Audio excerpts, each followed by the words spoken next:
this is compare and contrast between existentialism and nihilism. Based on what I know of existentialism from Camus, Sartre, Kierkegaard, Nietzsche, and what I know of nihilism from Stirner. Now, poetically speaking, what the analogy is that they both dig a hole and put you in it. Existentialism then will hand you a ladder and then demand that you climb out, where nihilism will just bury you in it. You won't get out of it.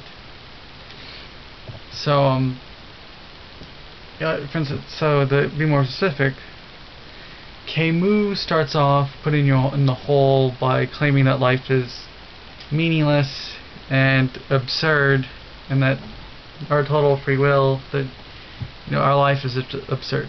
So he digs the hole, puts you in it, but he gives you a ladder out by saying that if you live with conviction and passion, and you don't live on automatic, and everything you do out throughout the day, for the rest of every day, forever, you willfully choose to do everything that you're doing. So if you live through it compassionately and passionately and willfully and with a lot of conviction, you can create your own meaning, and you're able to dig out of the hole of absurdness and hence solve the problem. Kierkegaard was a religious existentialist, so he digs the hole in a similar manner and gives you his particular version of Christianity to dig out of it. And Camus very similar to Sartre was very similar to Camus. They're both French, and Sartre's whole thing too had to do with digging the hole by showing that a reality in life and humanity, the human condition, is absurd, but he gives you the way out too, which is through passion and conviction. Nietzsche's the same way.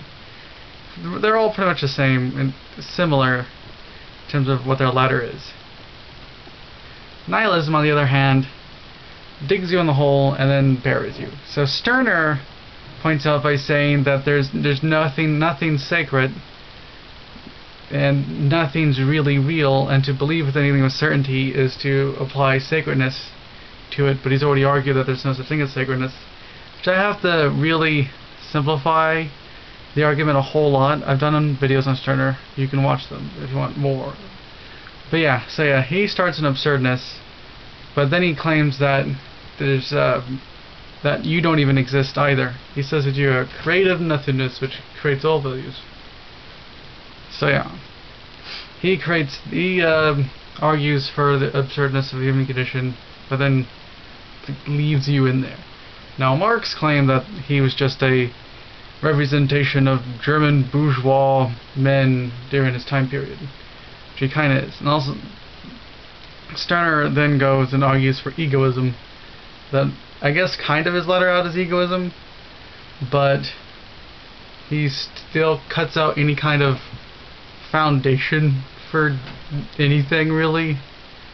So you still can't really dig it out, because nothing can be sacred or central in your thought if you're thinking like Stirner. So you can't even make your own egoism central. So you can't even dig out through his nihilistic egoism. So there's just really no solution to Stirner. He may give solutions, but it's really difficult to see how you actually escape nihilism. So Stirner's nihilism keeps you in the hole, whereas existentialism digs the hole but gives you a way out. So yes, that's sort of how I see the difference between the two.